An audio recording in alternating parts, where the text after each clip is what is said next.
Welcome to Second Listen Saturday on the Parenting Roundabout podcast, where we share some fun moments from a past episode for your weekend listening pleasure. Look for new episodes every Monday through Friday. Today we're talking about robots. This is inspired by Nicole, who experienced was it a room service robot? Is that what you would call it? It's hilarious. Was. So tell us about this. Yeah. So last weekend we went to Vegas, my husband and I, and we don't normally stay at this particular chain of hotels because they're a little bit above our price range. It was a Vidara. Anyway, it's connected to the Aria Hotel in Vegas. Okay. So it's a little bit, it's a little bit above like the Home 2 suites. Yeah.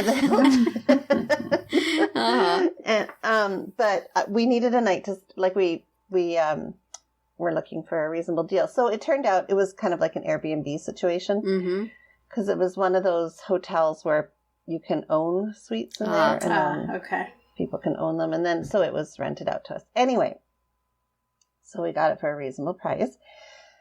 But beautiful hotel, just gorgeous, of course. And room was lovely. And we were looking, it kind of, as when you get into a hotel room, you're like, okay, what's in here that's really cool? You check out the bathroom, open the closet, you just sort of look around and see what's the amenities that the room has. And so there was this tablet beside the bed, and it controlled like the curtains and the lighting and all that other stuff. And then my husband was like, oh, it says robot here. There's a robot option. And I'm like, what? So we open up the page, and sure enough, they have a hotel robot that delivers amenities and, kind of things like from the shop downstairs it doesn't deliver full meals from the kitchen, but it'll deliver items from the coffee shop and from the gift shop or whatever you call it downstairs, like if you want a chocolate bar or something, right? So we're like, oh my God, we have to do this. Despite the fact that, everything is double the price. Oh, yeah. You're paying for the luxury of having a robot delivered to you. We could not resist. It's the coolest thing ever. And I love it because you don't have to talk to anybody. Right. So it literally is like, well, I've sent you pictures, but for the listeners, it's literally like this tall cylinder on a Roomba. It's a little R2-D2-ish, right? Yeah, Except for it is. Sort of not as squat. No, it's kind of about my waist high and cylinder shaped, and it's on this literally like a Roomba base, and the top of it opens. So anyway, you place this order online, what you want, and you wait a couple minutes, and then the phone rings, and you answer, and it says, "Hello, this is your robot. We're here with your delivery." So you go to the door, and immediately you're greeted with this inanimate object, but it's got a screen on it, like a little mini computer screen. So it says, "Hello, here is your order." and then the top lifts up like on its own. It just goes, and the top opens up of this, this robot. And then you reach inside and you take your items out. And then you close the lid, and then it'll say, "Are you done?" And you say yes. And then it'll say, "Can you rate the service?" And so I rated it, gave it a 5. And then the thing actually smiles. It has a big smiley face, and then it does this little dance. Oh my God. It's happy that you rated it so well. And then it'll say goodbye to you, and then it just turns around and just, I don't know, zooms down the hall. Not zoom, but, Roombas down the hallway. Doesn't have a little mechanical hand that reaches out for a tip? No. And how does it push the elevator button? I wonder. Well, I'm thinking that I don't even know if it takes the regular elevator. Oh, it might have its own special elevator. There might be some sort of Bluetooth thing that it can signal. Yeah. I think it takes the service elevator, because I couldn't imagine. Could you imagine how people would deal with that in a regular elevator? They'd be pushing all sorts of buttons, and it would just get ruined, right? They'll steal your stuff. So I'm thinking that, like, just the same way that it alerted us that we were at the door, I think it probably alerts the elevator to come. The service elevator that it needs help. Wow. Oh my goodness. It was the coolest thing. It's the cutting edge in room service. Yeah. That is both the coolest thing and the thing that's going to put my kids out of work. Because, I mean, my son works at a hotel and sometimes may be tasked to bring things to rooms. And, right. You know, pretty soon I'll just fire up the robot fleet. Yeah, but somebody has to load the stuff in the robot. And there you go. Exactly. There you go. It's certainly not big enough to carry pillows and blankets. Oh, that's true. Yeah. You know. He's like help with luggage too. But they'll figure it out. I mean, you saw when the video where I reached that was in very the club. cute. I mean, it's a small space, right? Yes. But anyway, it's actually, if it comes up to your waist, it's probably about the same height as me. But yeah. Yeah, it was just so fun. I was like, I could do with one of these at home. See, I would like a Roomba. Let's think this through. I really think I could make good use of a Roomba, like, because I have 2 dogs and, you know, people who track stuff around the house and, but they're expensive. Like, I know. I haven't pulled the trigger on that yet because I feel like they really are expensive. But I don't know. I mean, does either of you guys have one? Do you want one?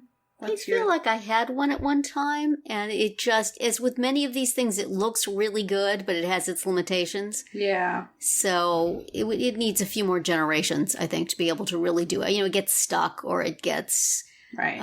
You know, it doesn't really vacuum it all up or whatever. It would be great to have one that could also, like, have a mechanical arm that would pick items up and drop them in a basket on its back.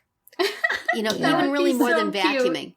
And you just let it loose in your kid's room, and they will just pick everything up and then dump it on the bed or something. It would have to be great? Gigantic to do that. But that reminds me of the garbage trucks. You know, they have the arms that come out, and they dump the trash into the back.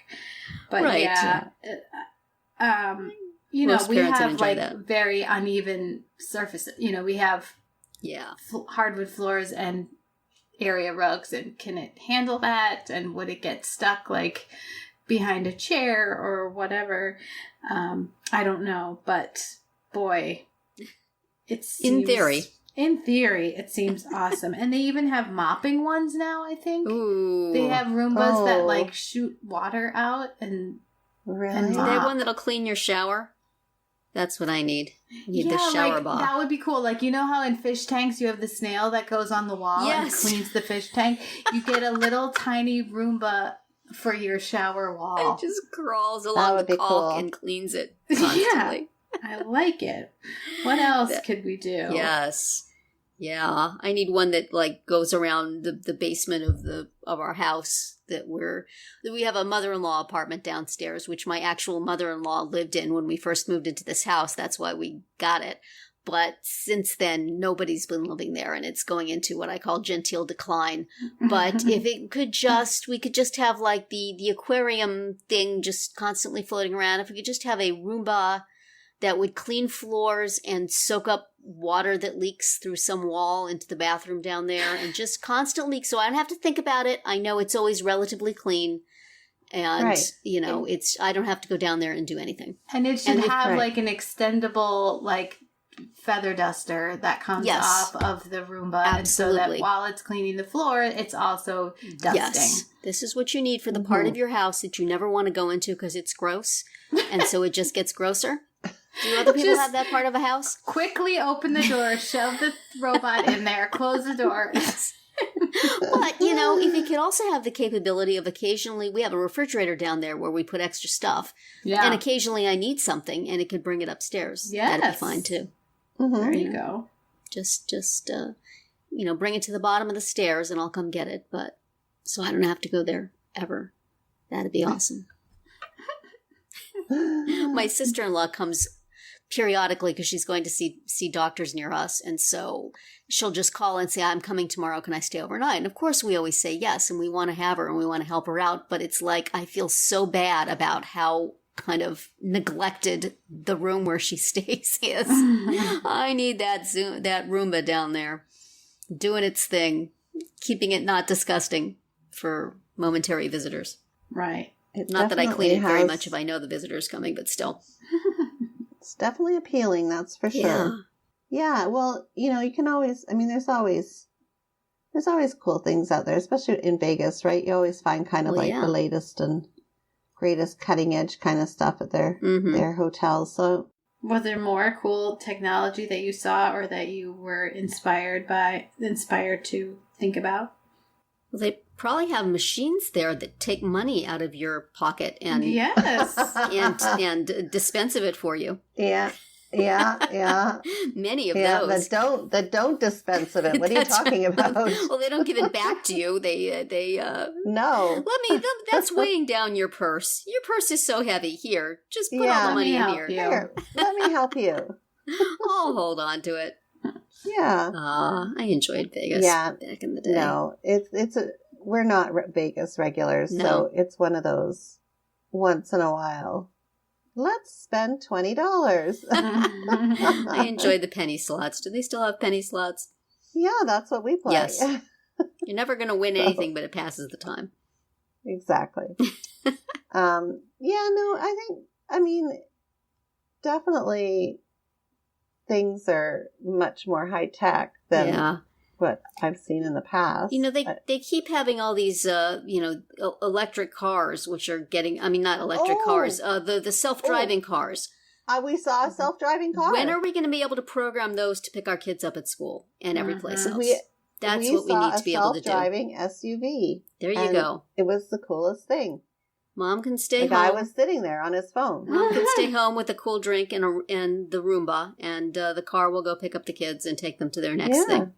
Make it so. There you go. It's too late for me, but still. Well, I still take my son to work.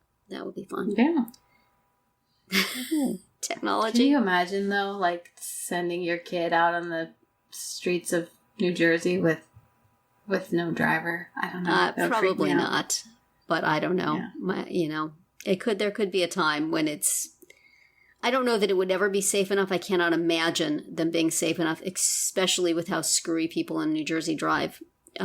Anyway, but if maybe actually it would be much safer if there were no actual humans involved. Yeah, exactly. That might be the way of the future. The problem is when you have a mix of humans and non-humans. Yes. How good a reactor is this self-driving car? Right. I don't know. Maybe for just stuff close by. Yeah. Mm. When it's pouring rain and my daughter who goes to Zumba across the street wants me to come drive, across the street to pick her up so she won't have to go out in the rain. I could send the self-driving car to do that. Right. Exactly. Or even just like a golf cart type of vehicle. Yes. Enclosed. A robot with an umbrella, possibly. Well, that's enough strategizing for today.